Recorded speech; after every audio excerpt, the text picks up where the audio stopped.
have to hurry to the south, and then we hurry north, and we're talking every minute as we hurry back and forth, and we have to hurry to the east, and then we hurry west, and we're talking every minute, and we don't have time to rest, and we have to do it faster or it never will be done, and we have no time for listening or anything that's fun. We have to do it faster or it never will be done, and we have no time for listening or anything that's fun.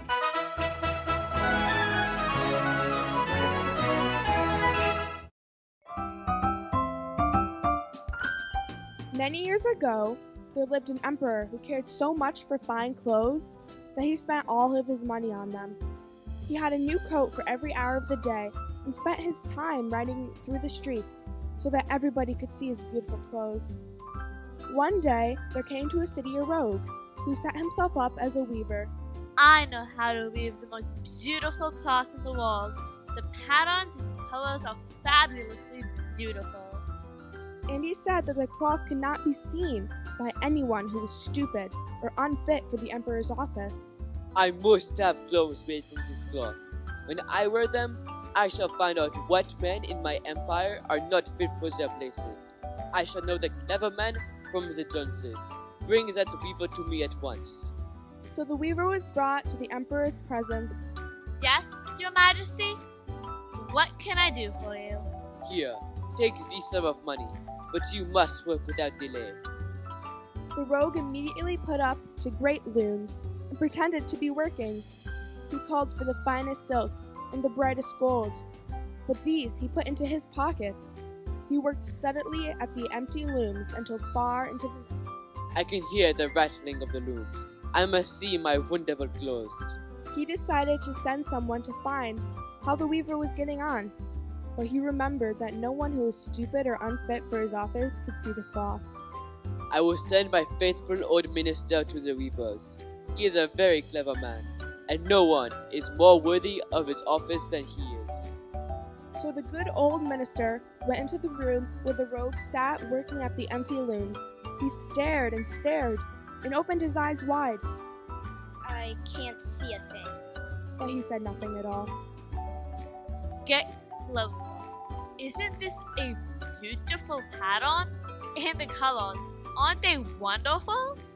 And he pointed to the empty looms. The poor old minister put on his spectacles and bent over the looms, but he could see nothing, for there was nothing to see. Is it possible that I am unfit for my office? Certainly no one must know about it. I will never say that I cannot see the stuff. Well, sir, what do you think of it? Oh, it is beautiful. The colors are great and the pattern is very fine. I shall tell the emperor that I am much pleased with your work. I am glad indeed to hear you say so. They went on talking of the cloth. They named the colors and described the peculiar pattern. The old minister listened carefully, for he wished to repeat to the emperor all that was said. I need more silk and more gold thread to use in my work. But all that was given to him, he put into his pockets. Not a single strand of silk was ever put on the loom. The emperor sent another faithful friend to see the cloth and inquire how soon the clothes would be ready. But this man fared no better than the minister. He stood before the empty looms and looked and looked and looked, but he saw no cloth. Isn't this beautiful stuff? The colors are gorgeous. Dear, dear, surely I am not stupid. It must be that I am unfit for my office. That is very strange, but I must not learn. Then he said, Ah, the design is most unusual, and the colors are marvelous. I shall tell the emperor that fine progress you are making. Soon, everyone in the city was talking about the wonderful cloth that the weaver was making. The emperor thought that he would like to see the beautiful cloth while it was still upon the looms. With a number of his courtiers, he went to visit the rogue who was weaving rapidly day and day without any thread. Among the courtiers were the two men who had already been there. They thought the others would see something upon the empty looms, so they began to cry all at once. Look, Your Majesty, do you see the beautiful design and the color? Isn't it gorgeous? What is this? I see nothing at all. Am I not fit to be emperor? If that were known, I should be deposed. Then he said, Yes, it is very pretty. I could not be better pleased.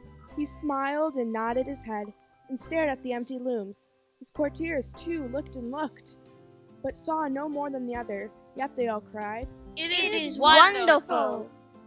He asked the emperor to wear a suit made from this cloth in a great procession that was to take place. The emperor gave the rogue a royal badge to wear and called him the imperial court weaver. The day of the procession is getting near. I'll have to walk with might and main. I will have to stay the whole night before. Through the shining windows, the people could see him hard at work. He took yards of nothing down from the empty looms. He made cuts in the air with big scissors. He sewed strong stitches without any thread. And at last he said, The clothes are ready. This is wonderful. Let me put on my new suit. The rogue lifted his arms as if holding something. See, here is the coat. Here is the cape. Here are the trousers. The cloth is as light as a spider's web. You may move as freely as if you had nothing on. That's the beauty of it. It is marvelous. And yet all the time they saw nothing, for there was nothing. Will your majesty be pleased to take off your suit? Then we will put on the new garments before the long meal. The emperor took off his clothes, and the rogue pretended to put on each new garment as it was ready. He wrapped him about, he buttoned, and they tied. How Well, well majesty looks in his new suit. What a becoming style. What beautiful colors. The emperor turned round and round before the mirror and looked, and he nodded his head. They are waiting outside of the canopy, which is to be carried over your majesty during the procession. I am ready. The two men who were to carry the train of the emperor stooped down to the floor, as if picking up something, and then they held their hands high in the air and moved forward. They did not dare let it be known that they saw nothing. The emperor marched along under the handsome canopy, and all his officers marched behind him in gorgeous clothes. How handsome the emperor's clothes are. What a perfect fit. What marvelous colors. No one would say that he could see nothing, for that would have proved him very stupid and unfit for his office. No clothes of the emperor had ever been so much admired. But he has nothing on. Hush, hush.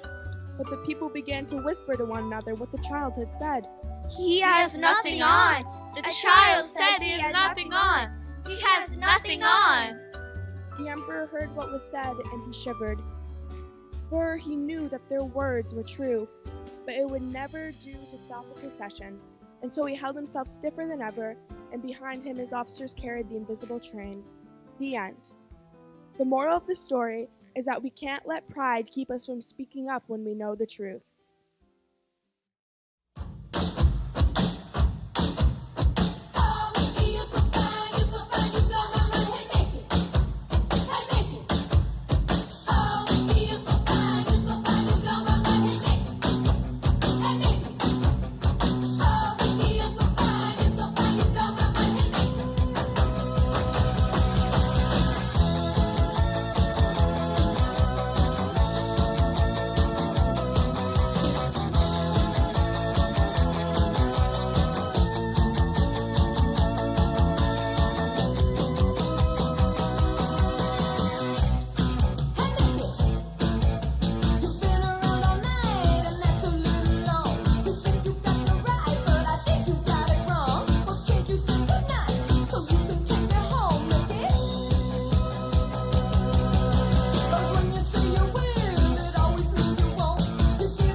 New Year to you too. I've been hearing that people have been making New Year's revolutions! Seems to be a big... Revolutions? I think you mean resolutions. Resolutions, not revolutions. Well, maybe. Well, did you make any? No, I'm not really sure what I do. I'm not really sure what they're all about. Should we ask someone? Oh, yeah, good idea. Oh, here comes Francis. Hi, Francis, and Happy New Year to you. Happy New Year to you guys, too. Francis, we were wondering if you could help us out. Sure thing. What do you need? We need some information. Did you make a New Year's resolution this year? Well, yes I did. Oh, awesome. Can you tell us what it is? I resolved to eat all of my fruits and vegetables to be more healthy. Oh. Okay, Francis. Thanks. Sure. I'm not sure I get it. Why would he resolve to eat vegetables? I don't know. Maybe we need to ask someone else. Yeah. Let's see who else is around. Yeah, there's got to be someone. Oh, hey, there's Susie. Hey, Susie. Hi, you guys. Hi, Happy New Year. Happy New Year to you, too. Susie, can we ask you a question about revolutions? No. I don't know history very good. No, sorry, Susie. Resolution. Oh, Susie, can we ask you a question about resolution? Oh, sure. Yeah, did you make a New Year's resolution this year? But of course. Well, can you tell us what it is? Uh-huh. I resolved to be kinder to people who are mean to me. Oh. Thanks, Susie. You're welcome. I still don't get it. Why? I wish they weren't mean to her, I but know. well, let's go ask someone else. All right, there's got to be someone who knows what this is all about. Oh. Hey, Jackie. Happy New Year. Oh my God! Happy New Year! You look fabulous. Oh, thank you. You're welcome. Jackie, Yes. can we ask you a question? Sure thing. What is it? So we are still unclear. Did you make a New Year's resolution? Yes, I did. Oh, what was it? I resolved to stop getting my tongue frozen to a flagpole. Oh, weird. Oh, hey. Thanks, Jackie. Good luck. Thank you. I don't get it. Why would he ever have his tongue stuck to a flagpole? I think I saw it in a movie once. Yeah. I see that lots of people are resolving to do lots of things. Not resolving. Good job. But what is a New Year's resolution? I don't know. It seems to be some kind of a promise. Oh, there's Mr. Pat. He'll know. Hey, Mr. Pat. We are trying to figure out what a New Year's resolution is. Yeah. We asked Francis, who's trying to eat healthy. And we talked to Susie, who is going to be nice to people that are mean. And then we talked to Jackie, who's trying not to freeze himself to things, I guess. Yeah, that was a little weird. But what is it all about? A resolution is a promise to do something you haven't done before or haven't done enough of. For example, I resolved to take better care of myself. I may exercise more for my physical health or concentrate on taking time to relax for my mental health. Oh. It reminds us to make more positive choices in the new year. It's a chance to restart. Oh. Well, I'm going to resolve to show the ones that I love that I cared. Mr. Pat, can I give you a hug? Sure. Yeah. And I resolved to pay attention to what my friends need and give it to them. Do you need anything, Mr. Pat? Well, I don't need a hug, Oh, sorry. Okay. but I sure could go for a pasta dinner. Ooh, yeah. I know a great place. Let's go. Right. Yay! Resolution. Revolution. To the revolution! We spend our whole lives wishing we weren't so freaking strange. They made us feel that way, but it's they who need to change. The way they think, that is. That's right, Wolfie. Let your freak flag wave. My what? Let your freak flag fly. Never take it down, never take it down. Raise it way up high. Let your freak flag fly. Let it fly, fly, fly. It's hard to be a puppet. So many strings attached. But it's not a choice you made. No, it's just how you were hatched. Let your freak flag wave. Let your freak flag fly. Never take it down, never take it down. Raise it way up high. Let your freak flag fly. We've got magic, we've got power. Who are they to say we're wrong? What makes us special? What makes us special? Makes us special, makes us strong. Let your freak flag wave. Let your freak flag fly.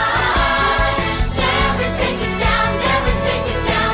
Raise it way up high. Let your freak flag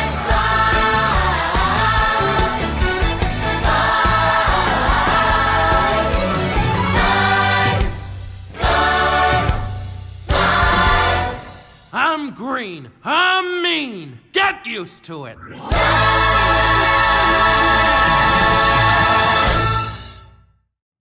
Hi, boys and girls, and welcome to Miss Jill's Little Reading Corner. In my little corner, in my little chair, I will read my stories to all of you. Grab a seat, a pillow, and a blanket or two. It's time for me to read to you. Well, I want to start off with saying Happy New Year. I hope all of you had a wonderful holiday, a wonderful New Year, and we are starting off with the month of January, right? So I have a poem called January. January now is here, a fine new start for a whole new year. The snow comes down in the dark of the night. When we awake, the world is white. In January, when there's snow, we get our sleds and away we go. And I hope all of you had fun in our big, gigantic snowstorm we had before Christmas. And we just had a nice little snow the other day. It was beautiful. Well, I have to say, I have one more Christmas book, Snowman Christmas book, that I would like to read to you. Even though our Christmas is over, this week is the Russian Orthodox Christmas. So people are still celebrating. It's not over yet. And this book is just so much fun that I wanted to share it with you. It's called The Snow Must Go On, a way off Broadway adventure, right? And how many of us want the show to go on? We want the theaters to open. So sit back and enjoy the book. This is written by Molly Ringwand and illustrated by Mike Eastberg. The sun shone bright and friendly in the South Pole sky. On the gleaming glacier below, the snow people and penguins of Antarctic Springs prepared busily for Christmas. Shoppers hunted for perfect surprises, children made big wishes, and workers sculpted and decorated the town's shimmering ice tree. December feels cool and crisp at the bottom of the world, but warmth and goodwill bustled in the tiny, snow-covered town. At midday, a silver speck appeared in the eastern sky. It grew larger and larger until all eyes were on the brilliant shape. "It's the albatross," yelled a snowman. The majestic bird flapped over the town square, casting a dusky shadow amidst the sparkle of the snow. "Come one, come all," squawked the albatross. "Mayor Flakely has called a town meeting, and it's urgent. Meet in the square at moonrise. Come one, come all." That evening, as the moon ascended in the violet sky, Every snowman and snowwoman, every snow kid, every snow dog and snow cat, and every penguin, great and small, hurried to the square. "Welcome, good citizens," said Mayor Flakely, a tall, distinguished snowman with a kind of a booming voice. "Here it is, December again. Children everywhere are thinking about one magical wintry wonderland, the marvelous place where happy holidays begin." "You mean the North Pole?" asked a tiny penguin. The mayor nodded, a little sadly. "Yes, the North Pole," he sighed. "But don't you wish people knew that South Pole folks are merry and jolly and fun?"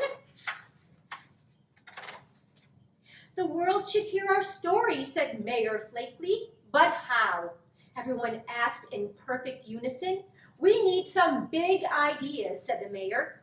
The albatross raised his wing. "How about a cool slogan like, Antarctica, cold and lots of it?"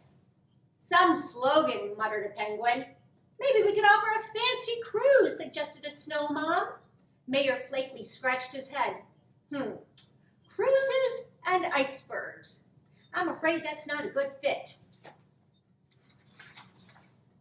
A group of penguins jumped up and down excitedly. We know, giggled one. Pick us. "What is it, little friends?" asked the mayor. "Let's put on a show," they yelled. And just like that, it was settled. Antarctic Springs would put on the biggest, best holiday show ever. Each penguin and snow person had a special talent to contribute. One snowman sang a rock and roll song. "You ain't nothing but a reindeer, flying all the time. You ain't nothing but a reindeer, flying all the time. You ain't never seen a penguin and you ain't no friend of mine." And another snowman practiced a magic trick. "Watch me pull a penguin out of my hat. Nothing up my sleeve."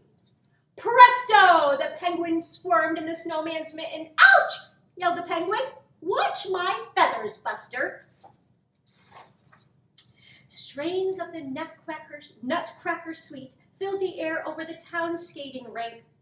3 little girl penguins leaped and twirled to the music, pointing their flippers. The snow woman teacher said, "Point your flippers. Look pretty now and listen. It's the waltz of the flowers. Be a flower." "What's a flower?" asked one of the penguins. "Oh," said the teacher. Another penguin brought a big kettle to the town square.